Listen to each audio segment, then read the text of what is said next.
ஒரு பக்கம் மகேந்திரன் சார் வந்து எனக்கு ட்ரெயின் பண்ணிட்டு இருந்தாரு. ஒன்று ரெண்டு டேக் எடுத்தாலே வந்து முகம் சுழிப்பாங்க. இந்த பாதையை காமிச்ச எங்கள் மாமாவுக்கும் ரொம்ப நன்றி. 18 நாள்ல படத்தை ஆரம்பிச்சு ஒரு எங்கேயுமே ஒரு குழப்பம் இல்லாம தடை இல்லாம ஒரு நாள் என் கோச்சு என் பொண்ணு பற்றி சின்ன வயசுல எங்க கதை கேட்பான், இப்போ கேட்கறது இல்லை. ஸோ அப்படித்தான் இந்த கதை உருவாச்சு.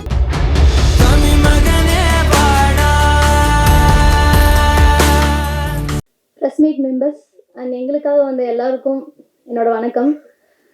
இந்த சான்ஸ் கொடுத்த ராமச்சந்திரன் சார் அண்ட் மகேந்திரன் சாருக்கு ரொம்ப நன்றி. இதுக்கு வந்து ஆடிஷன் அந்த மாதிரிலாம் எனக்கு எதுவுமே தெரியாது. எங்கள் டீமில் ராம்குமார்னு ஒரு அண்ணா இருந்தார். அவர் என் மேலே நம்பிக்கை வச்சு இந்த மாதிரி ஒரு ஆடிஷன் இருக்குமா, நீங்கள் போய் ஃபஸ்ட்டு நீங்கள் பேசுங்க அப்படின்னு சொன்னாங்க. அங்கே பேசினோடனே நான் செலக்ட் ஆகனா இல்லையானு தெரியல, பட் அந்த அண்ணா சொல்லிட்டாங்க என்னை நம்பி ஒரு ரோலுக்கு வந்து ஒரு ஆடிஷனுக்கு கூப்பிட்ருக்காங்க அப்படின்னு சொல்லி போனேன். நான் நம்பவே இல்லை, பட் இவங்க என் மேலே நம்பிக்கை வச்சு கான்ஸ்டபிள் ரோல் வந்து எனக்கு கொடுத்துருந்தாங்க. ஸோ 2 பேர்த்துக்குமே ரொம்ப நன்றி. அதே மாதிரி எனக்கு என்ன ரெஃபர் பண்ண ராம்குமார் அண்ணா நக்கலைட்ஸில் தான் ஒர்க் பண்ணுறாங்க. அவங்களும் இந்த படத்தில் நடிச்சிருக்காங்க. பட் அன்ஃபார்ச்சுனேட்லி இன்னைக்கு அவங்களால வர முடியல. ஸோ ராம்குமார் அண்ணாவுக்கும் ரொம்ப நன்றி. இந்த படத்தை பற்றி சொல்லணும் அப்படின்னா, நான் ஒரு 4 இயர்ஸாக வந்து நான் இந்த ஃபீல்டில் இருக்கேன். நான் ஒரு யூடியூப் ஆர்டிஸ்ட். எனக்கான ஒரு ரோல் எனக்கு ஒரு சாட்டிஸ்ஃபையான ஒரு ரோல் வந்து எப்படா வரும் அப்படிங்கிற ஒரு டிப்ரெஷனில் இருந்தேனே அப்படி சொல்லலாம். நம்ம அன்எக்ஸ்பெக்டடாக ஒரு மிராக்கிள் நடக்கும் அப்படின்னா எனக்கு அந்த டைமில் நடந்தது. நான் ஜஸ்ட்டு போய் ஓகே நம்ம போய் ஜஸ்ட்டு அட்டன் பண்ணலாம் அப்படின்னு தான் நான் பண்ணேன். பட் இவங்க என் மேல் நம்பிக்கை வச்சு எனக்கு இந்த ரோல் கொடுத்தாங்க. அதை தாண்டி எனக்கு வந்து நம்ம ஒன்று நினச்சோம் அப்படின்னா இந்த யூனிவர்ஸை சேர்ந்து ஒன்று ஒரு மிராக்கிள் நமக்கு கொடுக்கும் அப்படின்னு சொல்லுவாங்களே, அதே மாதிரி என்னோட ரோல் இருந்தாலும் சரி. ஏன்னா நான் எல்லாமே அந்த 4 இயர்ஸில் வந்து நான் முக்கால்வாசி ஒரு ஒரு காமெடியான ரோல் தான் நான் பண்ணியிருக்கேன். பட் இது வந்து சீரியஸான ரோல். நான் மோஸ்ட்லி சொல்ல போனால் நான் இந்த மாதிரி ரோல் பண்ணணும் அப்படின்னு நான் ரொம்ப நாள் நினச்சிட்டு இருந்தேன். ஸோ அது எனக்கு ரொம்ப பெரிய மிராக்கிளாக இருந்தது. நான் இந்த மாதிரி ரோல் பண்ணுவேனா அப்படிங்கிற ஒரு ட்ரீம் மட்டும்தான் இருந்தது. பட் இது வந்து நினைவாக்க உங்கள் 2 பேர்த்துக்குமே ரொம்ப தேங்க்யூ. அண்ட் இந்த படத்தோட லொக்கேஷன் பார்த்தீங்க அப்படின்னா கோயம்புத்தூரில் பட்டணம்னு ஒரு ஊரில் எடுக்கப்பட்டுச்சு. அந்த ஊர் பார்த்தீங்க அப்படின்னா அந்த சுற்றி இருக்கிற பிளேஸில் தான் எடுத்தோம். பட் என்ன சொல்கிறது, சில ஷூட்லாம் எடுக்கும்போது அவங்களுக்கு ஏதாவது கொடுத்தா தான் வந்து அங்கே காரியம் நடக்கும் அப்படின்னு இருக்கும். பட் அங்கே எல்லாருமே பார்த்தீங்கன்னா சாரோட ஊர் தான். எல்லாருமே ஹெல்ப் பண்ணாங்க. அன்எக்ஸ்பெக்டடாக நாங்கள் வந்து அவங்கக்கிட்ட எதுவே பார்க்கல, பட் அவங்களாம் ஹெல்ப் பண்ணாங்க. ஸோ இந்த படம் வந்து 18 நாள் தான் எடுத்து முடித்தாங்க. ஸோ அதுவே எங்களுக்கு வந்து ஒரு ரொம்ப எல்லாருமே ஹெல்ப் பண்ணனால அதுவே எங்களுக்கு ஒரு பெரிய ஒரு 2 மாதம் அந்த மாதிரி எடுத்த மாதிரி இருந்தது. அதே மாதிரி எனக்கும் சினி ஃபீல்டுங்கிறது ரொம்ப பெரிய ஒரு நியூ ஸ்டெப் அப்படின்னு சொல்லலாம். நான் ரொம்ப பொறுமையாக தான் பண்ணேன். ஒரு பக்கம் மகேந்திரன் சார் வந்து எனக்கு ட்ரெயின் பண்ணிட்டு இருந்தார். இந்த கேரக்டர் வந்து இப்படி தான் இருக்கணும் அப்படின்னு ட்ரெயின் பண்ணிட்டு இருந்தார். ஒரு பக்கம் ராமச்சந்திரன் சார் வந்து ப்ரீ பிளான்டாக போயிட்டு இருந்தாங்க. சேம் சினிமோட்டோகிராஃபர் லெவலில் பார்த்தீங்க அப்படின்னா நான் இதுக்கு முன்னாடி நான் சின்ன சின்ன ரோல் பண்ணியிருக்கேன். அங்கெல்லாம் வந்து நான் ஒரு டேக் எடுத்தாலே வந்து ஒன்று ரெண்டு டேக் எடுத்தாலே வந்து முகம் சுழிப்பாங்க. பட் சார் அருண்மொழிச்சோழன் சார் வந்து ரொம்ப ஜாலியான கேரக்டர். எனக்கு அதுலேயே வந்து ஒரு கான்ஃபிடென்ட் வந்தது. ஓகே நம்ம டக்குன்னு முடிக்கலாம், எதுவுமே யாரும் நினைக்க போகிறதில்ல, என்னோட கான்ஃபிடென்ட்டு நான் இதில் கொண்டு வரலாம் அப்படிங்கிற ஒரு இது இருந்தது. சேம் அதே மாதிரி இங்கே இருக்கிற எல்லா கேரக்டருமே வந்து எனக்கு ஒரு காம்படிட்டிவாக இருந்தது. அண்ணா வந்து பாயே கிடையாது. நான் இப்போ வரைக்கும் அவரை வந்து பாய் அப்படின்னு தான் நினச்சிட்ருக்கேன். ஸோ ஓகே நான் இப்போ கான்ஸ்டபிள் அப்படின்னா நான் எப்படி அந்த ரோலை வந்து நம்ம நம்ப வைக்கிறது அப்படிங்கிற ஒரு செல்ஃப் கான்ஃபிடென்ஸ் எனக்கு வந்தது. தென் அதுக்கப்புறம் இங்கே வந்து நான் தேங்க் பண்ண விரும்பிக்கிறேன். எனக்கு வந்து இந்த ஷூட்டில் வந்து எனக்கு ஒரு நைட்டு 2 மணி 3 மணி அப்படின்னு முடியும் அப்படின்னா என்னால் வீட்டுக்கு அப்போ போக முடியாது. அப்போ வந்து ஒரு 20-25 கிலோமீட்டர்ஸ் தாண்டி தான் என்னோடய வீடு இருக்கும். அப்போ வந்து அந்த டைமில் எனக்கு ஒரு அண்ணா வெயிட் பண்ணி எனக்காக கூட்டிகிட்டு போய் அவங்க வீட்டில் தங்க வச்சு, அப்புறம் அடுத்த நாள் மார்னிங் வந்து பிரேக்ஃபாஸ்ட் வச்சு லஞ்சும் கொடுத்து, அப்புறம் ஈவினிங்கும் அவங்களே வந்து என்ன ஷூட்டுக்கு வந்து ட்ராப் பண்ணாங்க. ஸோ அந்த அண்ணாக்கு ரொம்ப நன்றி. அவங்க வந்து நக்கலைட்ஸில் சண்முகம் ஆக்டராக இருக்காங்க. ஸோ அவங்களுக்கு ரொம்ப நன்றி. அண்ட் டெக்னீஷியன்ஸ், ஆக்டர்ஸ், இங்கே வந்த எல்லாத்துக்குமே ரொம்ப நன்றி. படத்தை கண்டிப்பாக எல்லோரும் தேட்டரில் பாருங்கள். இது ஒரு புது எக்ஸ்பீரியன்ஸாக இருக்கும்னு நம்புகிறேன். So thank you all. எல்லாருக்கும் வணக்கம். நான் இந்த படத்துக்கு ஃபஸ்ட் ஆடிஷன் வந்தப்போ வைத்தீஸ்வரி கேரக்டருக்கு தான் ஆடிஷன் வந்திருந்தேன். ஆனால் எனக்கு 2 டேஸ் கழிச்சு மறுபடியும் மகேந்திரன் நான் ஃபோன் பண்ணி, இல்லைம்மா உனக்கு நாங்கள் வேறு கேரக்டர் சேஞ்ச் பண்ணியிருக்கோம், நீ அது பண்ணு, உனக்கு அதுதான் நல்லாயிருக்கும் அப்படின்னு சொன்னாங்க. சரி ஓகே, எந்த கேரக்டர்னாலும் நம்ம வந்ததை நம்மளால என்ன பண்ண முடியுமோ அதை நம்ம பண்ணணும் அப்படின்னு நான் பண்ணியிருக்கேன். எனக்கு இந்த வாய்ப்பை கொடுத்த ராமண்ணாக்கும் மகேந்திரன் அண்ணாக்கும் இந்த பாதையை காமிச்ச எங்கள் மாமாவுக்கும் ரொம்ப நன்றி. நீங்கள் எல்லாம் படம் எப்படி இருக்குன்னு பார்த்து நல்லபடியாக எழுதணும், படம் நல்லா ஓடணும். நன்றி. பத்திரிகை நண்பர்களுக்கும் ஊடக நண்பர்களுக்கும் மற்றும் சினிமா நண்பர்கள் அனைவருக்கும் என்னுடைய வணக்கத்தை தெரிவித்துக் கொள்கிறேன். முதல்ல இந்த கதை உருவாகிறதுக்கு முக்கியமான காரணமாக இருந்த இயக்குனர் திரு ராம் கந்தசாமி அவர்களுக்கு என்னோட பாராட்டுகள், வாழ்த்துக்கள். அப்புறம் இந்த படத்துக்கு உதவியாக இருந்த co director mister Mahendran sir அவர்களுக்கும் என்னோட பாராட்டுகள், வாழ்த்துக்கள். அப்புறம் என்னை இந்த படத்துக்கு அறிமுகப்படுத்திய வேல் மாணிக்கம் அவர்களுக்கும் இந்த நேரத்தில் நான் நன்றி சொல்ல கடமைப்பட்டிருக்கேன். 18 நாள்ல படத்தை ஆரம்பிச்சு எங்கேயுமே ஒரு குழப்பம் இல்லாம, தடை இல்லாம, அழகா நேர்த்தியா குழந்தைகளையும் ஆடையும் வச்சு கதையை அழகா சொல்லியிருக்கிற, அது மட்டும் இல்ல சர்வதேச திரைப்பட விழாக்கு கொண்டு போய் சேர்ந்திருக்க இயக்குனர் திரு ராம் கந்தசாமி அவர்களுக்கு நான் பாராட்டுறேன். ரொம்ப ஒரு கஷ்டமான விஷயம், அதை அவர் பண்ணியிருக்காரு.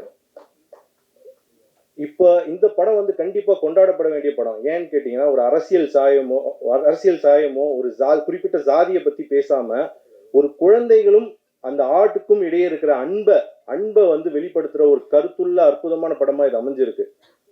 அது மட்டும் இல்ல, இந்த உலகத்தையே இயக்குற சக்தி அன்புதான், அன்பே சிவம். அந்த அன்பை மையமா வச்சு இந்த படத்தை கொண்டு போயிருக்கிறாரு டைரக்டர். அது மட்டும் இல்ல, சின்ன படங்கள்லாம் இப்போ கண்டிப்பா நம்ம தமிழ் சினிமாவில் கொண்டாடப்பட வேண்டிய விஷயம். ஏன்னா நம்ம வீட்டில் ஒரு குழந்தை இருக்கும், அது தவறு செய்யும், அது வளரும், அதை நம்ம எப்படி அரவணைச்சு அதை நம்ம கொஞ்சி கொண்டாடுறோமோ, அந்த மாதிரி சின்ன படங்களை நம்ம தமிழ் சினிமாவில் இப்போ கொண்டாட வேண்டிய டைம். அதுதான் அடுத்து நம்மள ஒரு பெரிய இடத்துக்கு கொண்டு போய் சேர்க்கும். அதனால மக்களோட ஆதரவு கண்டிப்பா நான் எதிர்பார்க்குறேன். ரொம்ப நன்றி வாய்ப்பு கொடுத்ததுக்கு. ஒரு நாள் என் பொண்ணுக்கிட்ட இந்த சின்ன வயசுல என்கிட்ட கதை கேட்பான், இப்போ கேட்கறது இல்லை.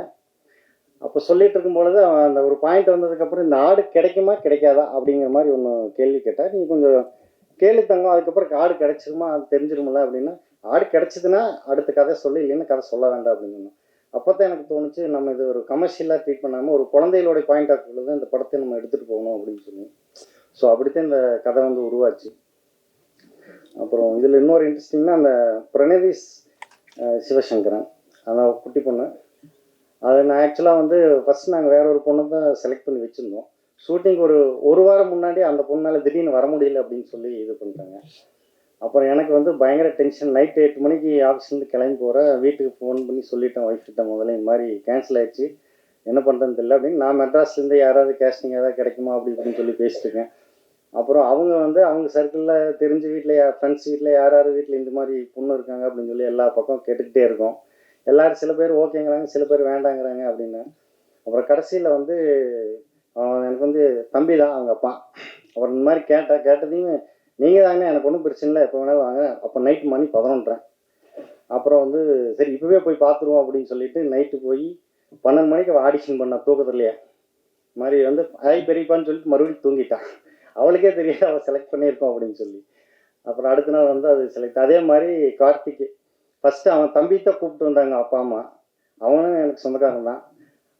தம்பி அவங்க இவனோட தம்பியை தான் நடிக்க வைக்கணும் அப்படின்னு சொல்லி ஆசைப்பட்டாங்க. எனக்கு அவன் தம்பியில் இவன் தான் வேணும்னு சொல்லி அதில் அது மாதிரி அவன் சும்மா கூட அவனை செலக்ட் பண்ணிட்டு இருந்தாங்க. ஸோ நல்லா நடிச்சிருக்காங்க 2 பேருமே. அடுத்தது அடுத்து சொன்ன என்னோட கோ டைரக்டர், அவர் நேர்ந்த நண்பர் கூட. அவர் இந்த படத்துக்கு ரொம்ப தூணாக நின்னார். என் மனைவி கதையும் காசும் கொடுத்தாங்க, அவங்க தான். அவர் அதே மாதிரி இந்த சைடு டெக்னிக்கலாக சரி, நம்மளுடைய ஃபஸ்ட்டு படம், அதுவும் ஆஸ் அ ப்ரொடியூசர் இது ரொம்ப ரிஸ்க்காக இருக்குது அப்படின்னு சொல்லிட்டு அவர் ஒரு பக்கம் கேஸ்டிங் ஃபுல்லாக அவரே பார்த்துக்கிட்டு ரொம்ப சப்போர்ட் பண்ணார் அவர். அடுத்தது டிஓபி அருண்மொழி சோழன் பற்றி என்ன சொல்லுதுன்னா, ரொம்ப ஸ்பீடாக தான் ஒர்க் பண்ணுவார். மொத்தமாக 18 நாள் தான் ஷூட்டே பண்ணணும். அதுக்குள்ளேயே அவர் சொல்லப்போனால் அவரோட ஸ்பீடுக்கு எங்களால் ஆர்டிஸ்டெல்லாம் கோஆர்டினேட் பண்ண முடியல, எல்லாருமே புதுசு அப்படிங்கும் பொழுது. அப்புறம் அதையும் அவர் புரிஞ்சுக்கிட்டாரு. ஸோ எங்களுக்கு இந்த இது ட்ராமாவில் செட் பண்ணுற டைமை அவர் அந்த ஸ்பீடாக எடுத்து கொடுத்தாரு எங்களுக்கு. சில ஷார்ட்ஸ் எல்லாம் இந்த இன்டர்வல் பிளாக் ஷார்ட்ஸ் எல்லாம் நான் வேறு மாதிரி ஒரு கம்போசிங்கில் வச்சுருந்தேன். அப்போ அவர் சொன்ன மாதிரி ஷார்ட்ஸ் எல்லாம் நல்லாவே இருந்துச்சு சில ஷார்ட்ஸில். அதனால் அவர் பண்ண இதில் போயிட்டோம். அந்த மாதிரி நிறைய ஒரு சின்ன ட்ரிக்கியான ஷார்ட்ஸ் எல்லாம் சொன்னால் அது எடுக்க முடியாது சார் அப்படின்னாரு. எனக்கு வேணுங்கன்னு காட்டி சரின்னு சொல்லி அவர் நிறைய அந்த மாதிரி நிறைய எடுத்து கொடுத்தாரு. என்ன அவர்கிட்ட ஒரு டைரக்டர் எனக்கு அவர் ரொம்ப பிடிக்கும், பட் ப்ரொடியூசரை பிடிக்காது அவரை. என்னென்னா பேக்கப் அப்படின்னு சொன்னதுமே வந்து ஜி அந்த பேட்டா அப்படின்னு சொல்லிட்டு இருப்பாரு. அதனால நெக்ஸ்ட் எடிட்டர் வந்து டைரக்டர் தவிர யாருக்குமே பிடிக்கும். எடிட்டர் வந்து மோஸ்ட்லி யாருக்குமே பிடிக்காத ஆர்டிஸ்ட் யாருக்கு, ஏன்னா அவர் எல்லாத்தையும் கட் பண்ணி வெளியில் போட்டுருவாரு. அதனால நாங்கள் நடித்தா எங்களுக்கு வரல அப்படின்னு சொல்லிட்டு இருப்பாங்க. இவர் நான் அதே மாதிரி சொல்லும் பொழுது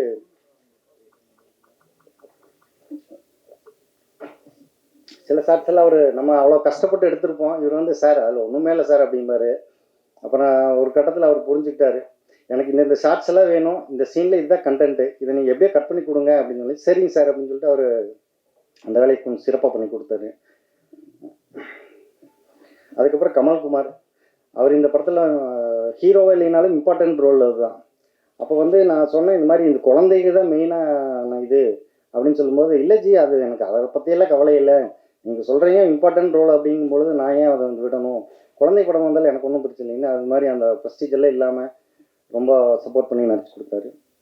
அதே மாதிரி வைத்தீஸ்வரி மேடம், அவங்க வந்து நான் ஃபஸ்ட்டு 4 நாள் ஷூட் போய் 5ஆவது நாள் தான் ஹீரோயின் கமிட் பண்ணுற மாதிரி சீன் எடுக்கிறோம். ஆனால் அந்த 4ஆவது நாள் சாயந்தரம் வரைக்கும் யார் அதில் நடிக்க போகிறாங்கன்னு எனக்கே தெரியாது. அது வரைக்கும் சர்ச் பண்ணிகிட்டே இருக்கிறோம். திடீர்னு அப்போ தான் வந்து ஒரு ஃப்ரெண்டு சொன்னார், அப்போ வந்தாங்க, சரி ஸ்பாட்டுக்கு வந்தாங்க, பார்த்து சரி நல்லா ஓகே அப்படின்னு சொல்லிட்டு அடுத்த நாள் ஷூட்டிங் வந்துட்டாங்க. ஸோ இது எல்லாமே இந்த படத்தில் வந்து இப்படி கொஞ்சம் பட்ஜெட் அப்படிங்கிறனால எல்லாமே இப்படி பண்ணியிருந்தேன். எல்லாம் ஆனால் டக்குன்னு அந்த டைமுக்கு எல்லாமே அமைஞ்சது, ரொம்ப நல்ல விஷயமா இருந்துச்சு. அடுத்தது கார்த்திக்ராஜ் சார், அது ஒரு இன்ட்ரெஸ்டிங். என்னுடைய நண்பரும் ட்ரெயினர் படத்தோட இயக்குனர் மிஸ்டர் வேல்மாணிக்கம், நாங்கள் 2 பேர் ரூம்மேட்ஸு. அப்போது நான் அந்த படம் முடிச்சுட்டு மியூசிக் யார் போகலாம், ஏன்னா நானும் புதுசு, எல்லா டெக்னீஷியனுமே புதுசாக இருக்காங்க, நம்ம படத்துக்கு யாராவது ஒருத்தர் ப்ரொமோஷனுக்காக நல்லா இருக்கணும், கொஞ்சம் நல்லா மியூசிக் வேணும், உணர்வுபூர்வமாக இருக்குன்னு சொல்லி யோசிக்கும் பொழுது அப்போ அவரோட படத்துக்கு கார்த்திக்ராஜா சார் வந்து மியூசிக் போயிட்டுருக்கு. அப்புறம் இவர் வந்து கேட்டார், சார் நம்ம கேட்டு பார்க்கலாமா அவர்கிட்ட, சார் அவர் பட்ஜெட்டுக்கு நம்மளாம் தாங்காது அப்படின்னு சொன்னேன். இல்லை சார் கேட்டு பார்க்குறோம், நான் உங்களுக்கு பண்ணி வாங்க போகலான்ட்டு அப்புறம் போனோம். அப்புறம் கார்த்திக்ராஜா சார் வந்து பார்த்துட்டு இது மாதிரி நண்பர் சார் ரொம்ப சிரமப்பட்டு எடுத்துருக்காரு ஒரு சின்ன படம் அப்படின்னு. அப்புறம் ஃபஸ்ட்டு என்கிட்ட அவர் சரி லைன் சொல்லுங்கள் அப்படின்னாரு. லைன் சொன்னதையும் நான் சொன்னதையுமே என் மகன் என்கிட்ட ஒரு கேள்வி கேட்டால அதே கேள்வி தான் அவரு கேட்டார். கடைசியில் ஆடு கிடைக்குமா கிடைக்காதா அப்படின்னு சொல்லி சொன்னார். இல்லை சார் கிடைச்சிரும் சார் அப்படின்னா. அப்படியா ஓகே, அப்படின்னா எனக்கு படம் ஃபுட்டேஜ் கொடுத்துட்டு போங்க, நான் பார்த்துட்டு உங்களுக்கு சொல்கிறேன் அப்படின்னாரு. அப்புறம் ஒரு 2 days 3 days வந்து அவர்கிட்ட ஃபோனே வரல. எனக்கு ஒரு மாதிரி டென்ஷனு. அப்போ நான் கேட்டேன் மாணிக்கம், சார் நம்ம வேறு ஏதாவது பார்க்கலாமா அப்படின்னு. இல்லை சார் என் படத்து வேலையை நான் இப்போ போக வேண்டியது இருக்குது, நீங்களும் கூட வாங்க, நேரில் பார்த்தா ஏதாவது சொல்லுவார் அப்படின்னு. அப்புறம் போகிறப்ப அவர் கொஞ்சம் அவசரமாக கிளம்பிக்கிட்டு இருந்தார். கிளம்பிட்டு இருக்கும் பொழுது இவர் படத்தோட இதெல்லாம் முடிச்சுட்டு கேட்டார். அப்புறம் என்ன கேட்கும் பொழுது, சார் இந்த புஜ்ஜியாட்ட அனுப்பட்டி அந்த படத்தோட இது சார் அப்படின்னு. அது நான் பண்ணித்தரேன், ஒன்றும் பிரச்சனை இல்லை அப்படின்னு சொல்லிட்டாரு. அப்புறம் நான் சார் பேமெண்ட்டு விடுங்க, அதெல்லாம் அப்புறம் பார்த்துக்கலாம் மெதுவாக, முதல் படம் எனக்கு ரொம்ப அனுபவபூர்வமாக இருக்குது, எனக்கு ரொம்ப பிடிச்சிது, அதனால் பேமெண்ட்டெல்லாம் அது பிரச்சனை இல்லை, நான் ஃப்ரீயாகவே பண்ணி கொடுத்துட்றேன், இவங்களுக்கு மட்டும் டெக்னீஷியன்ஸ் மட்டும் ஏதாவது நீங்கள் பார்த்து கொடுத்துருங்க அப்படின்னு சொல்லி சொன்னார். அந்த டைமில் எனக்கு பணம் இல்லை, பட் அது வந்து பெரிய சப்போர்ட் இருந்தது ராஜேஷ் சார் பண்ணது எனக்கு. அவர் பார்த்தீங்கன்னா கார்த்திகராஜ் சார் இன்னொன்று எனக்கு ஒரு ஹெல்ப் பண்ணார். அவர் ட்ராக் எல்லாம் போட்டு கொடுத்துட்டு, இதை வந்து நீங்கள் ஃபிக்ஸாக வைக்கணுங்கிற அவசியம் கிடையாது, உங்களுக்கு எப்படி மாற்றணுமோ மாற்றி கொடுத்து வச்சுக்கோங்க அப்படின்னு சொல்லி சொன்னார். ஸோ அந்த இதெல்லாம் அவர் ஃப்ரீடம் கொடுத்ததில் வந்து எனக்கு ராம்கி சாரும் கோடேட் சார் எல்லாம் 2-3 பேர் சேர்ந்து தான் உட்காந்து நிறைய மியூசிக் மாற்றி எங்களுக்கு வேணும் மாதிரி எடுத்துட்டோம். அதில் அவர் சுதந்திரம் கொடுத்தா, அதில் ராம்கி ரொம்ப ஹெல்ப் பண்ணார். அவரு அங்கே மேடையில் வர முடியல அவருக்கு மேலே. அடுத்தது கார்த்திக் சார், அவரும் இதே மாதிரி தான் வேல்மாணிக்கு மூலமாக தான் அவர் நண்பராக மாறினார். அவரும் இதே மாதிரி சார் இது பட்ஜெட்டு படம் அப்படின்னு சொல்லலாம். அப்புறம் அவர் புரிஞ்சுக்கிட்டு சரி ஓகே நான் எழுதி கொடுக்குறேங்க அப்படின்னு ஒரு சாங் எழுதி கொடுத்துட்டாரு. இன்னொரு சாங் எழுதுறப்போ அவர் வீட்டில் அவங்க அம்மா இல்லை சார், அம்மா ஹாஸ்பிட்டலைஸ்டு, எனக்கு வந்து இங்கே டைம் ஆகுது அப்படின்னு சொல்லிட்டுருக்கேன். ஒரு 2-3 தடவை அடித்தா அப்புறம் சரி அவர் ஹாஸ்பிட்டலுக்கு இருக்கிறதுனால என்ன பண்ண முடியும் அப்படின்னு விட்டுட்டேன். பட் அந்த கஷ்டத்தை அவர் புரிஞ்சுக்கிட்டாரு, என்னோட கஷ்டத்தை புரிஞ்சுக்கிட்டு ஹாஸ்பிட்டல்லே உட்காந்து எனக்கு சாங்ஸ் எல்லாம் எழுதி கொடுத்துட்டாரு. அந்த விதத்தில் அவங்களுக்கு ரொம்ப thank you sir. Next production Karthi manager, அவர் இங்கே இருக்கார்.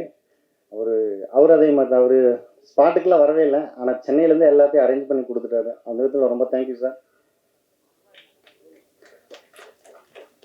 அடுத்தது 90 ஸ்டுடியோ ரமேஷ் அண்ட் முருகன். இந்த படத்தை ஃபஸ்ட்டு எடுத்துகிட்டு போகும்பொழுது இவங்க சார் படம் நல்லா இருக்குது, ஆனால் வந்து இன்றைக்கி இருக்கிற மார்க்கெட்டுக்கு இதாக இருக்கும் சார், எந்த ஆர்டிஸ்ட்டுமே இல்லாமல் கொண்டு வந்திருக்கீங்களே அப்படின்னு சொல்லி ரொம்ப கவலைப்பட்டாங்க. இவ்வளோ நல்ல படத்தை வந்து ஒரு சின்ன ஆர்டிஸ்ட் போட்டுருந்தேன்னு நம்மளுக்கு வந்து ஒரு வேல்யூபுல்லாக இருந்திருக்கும், எல்லாருமே புதுசாக இருக்காங்க சார்னா. அப்புறம் அவர் யோசிச்சுட்டு சரி சார் நம்ம வந்து ஒன்று பண்ணுவோம், இதை வந்து முடிஞ்ச வரைக்கும் எவ்வளோ நல்லா பண்ணணுமோ அவ்வளோ பண்ணலாம்னு சொல்லிட்டு ரொம்ப ஹெல்ப் பண்ணாங்க. இப்போ இவ்வளோ தூரம் வந்ததுக்கு நல்லா ரீச் ஆகிருக்கு படம். அதுக்கு மெயின் காரணம் இன்னொருத்தர் PRO Sakthi Saravanan. Thank you sir. Okay, so it's all about the technical details. கடைசியாக வந்து நாங்கள் எவ்வளோ கஷ்டப்பட்டு ஒவ்வொருத்தராக ஒவ்வொரு இடத்துல செதுக்கி சிற்பத்தை கொண்டு வந்து உயிரை நிறுத்திட்ட முன்னாடி அதுக்கு உயிர் கொடுக்க வேண்டியது ஊடக நம்பரில் உங்கள் கையில் தான் இருக்குது. எல்லோரும் கண்டிப்பாக செய்வீங்கன்னு நான் நம்புகிறேன். Thank you very much.